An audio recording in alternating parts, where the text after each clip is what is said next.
श्रद्धा से भी क्रूर हत्याकांड हुआ है। श्रद्धा और की हत्या आफ्ताब ने की थी। 35 टुकड़े किए थे श्रद्धा के आफ्ताब ने। पूरा देश हिल गया था इस हत्याकांड के बाद। लेकिन अब जो खबर आई है वो और दहला देने वाली। 50 टुकड़े किए गए, ये आप देख रहे हैं। ये है लड़की, इसका नाम है रबिका। रबिका के 50 टुकड़े किए इसके पति ने। अगली तस्वीर दिखाइए जरा। ये है दिलदार अंसारी ने रबिका के 50 टुकड़े किए उसके शव के हत्या करने के बाद। अगली तस्वीर अब मैं दिखाने जा रहा हूं जो आपको विचलित कर सकती है। ये आप देख रहे हैं, ये जो पैकेट देख रहे हैं, इस पैकेट में रबिका की बॉडी के, उसके शरीर के 50 टुकड़े रखे, इसमें रखे गए थे 50 टुकड़े, इन झोलों में, इन बॉक्सेस में। अगली तस्वीर में आपको दिखाने जा रहा हूं। जब पुलिस पहुंची तो पुलिस ने देखिए शव के टुकड़ों को बोरों से बाहर निकाला है। ये आप देख रहे हैं शव के टुकड़े जिन्हें निकाला गया। बॉक्स जो बरामद हुआ है ये देखिए, ये निकाल रहे हैं बॉडी पार्ट। ये आपको ये डरा देने वाली तस्वीर। अगली तस्वीर दिखाई जरा। और ये वो घर है जहां रबिका की हत्या की गई है। तो मैं आपको बताता हूं आखिर हत्या किस बेरहमी से की दिलदार ने, क्या वजह, ये भी आपको बताऊंगा। पहले देखिए जरा, ये निर्मम तरीके से हत्या की है। ये दिलदार की तस्वीर आप देख रहे हैं। ये वो थैले हैं जिसमें रबिका के शव रखे गए हत्या करने के बाद, टुकड़े करने के बाद। आफ्ताब ने श्रद्धा के 35 टुकड़े किए थे और झारखंड में पति ने पत्नी के 50 टुकड़े किए। दिलदार अंसारी ने पत्नी रबिका को मारा।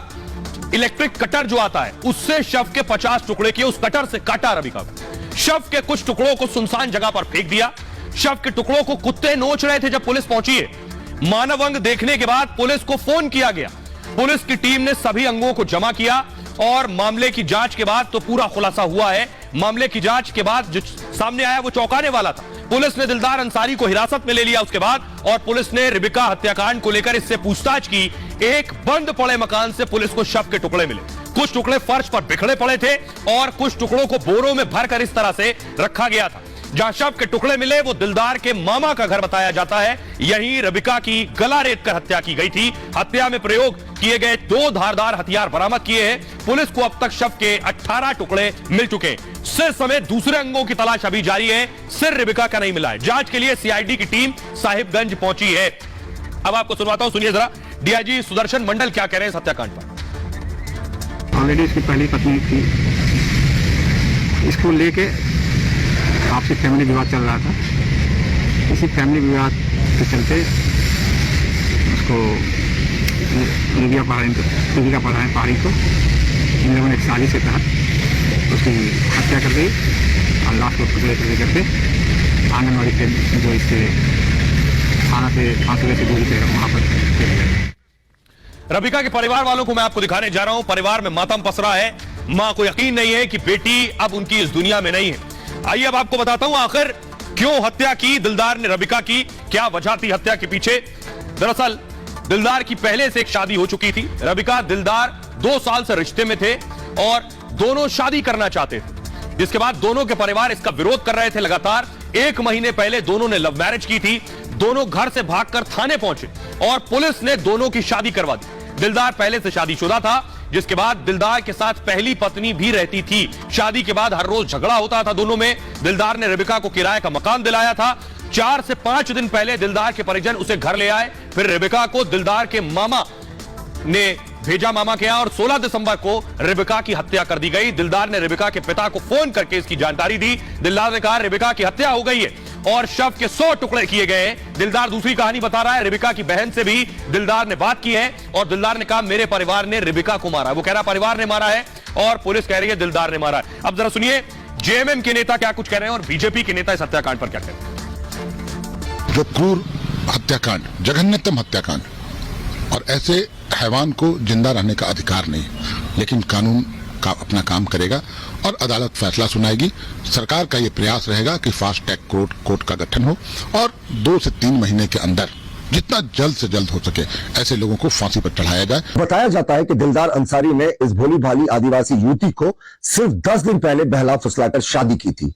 माननीय मुख्यमंत्री हेमंत सोरेन के कार्यकाल में लगातार बेटियों के खिलाफ अत्याचार बढ़ता जा रहा है। अल्पसंख्यक वर्ग से आने वाले कुछ कुंठित मानसिकता के लोगों का मनोबल इतना बढ़ गया है कि वो बहुसंख्यक समाज की बेटियों को लगातार टारगेट कर रहे हैं। सरकार ने इस पर कोई ठोस पहल नहीं की है। तो हम माननीय मुख्यमंत्री हेमंत सोरेन को चेतावनी देते हैं कि अगर इस हत्याकांड का अविलंब खुलासा नहीं हुआ तो हम सड़कों पर होंगे और बेटियों के साथ हो रहे अत्याचार का इस सरकार को मुंहतोड़ जवाब देंगे।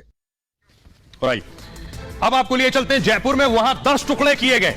ये आप देख रहे हैं, ताई के 10 टुकड़े कर दिए भतीजे ने। अगली तस्वीर दिखाई भतीजे की।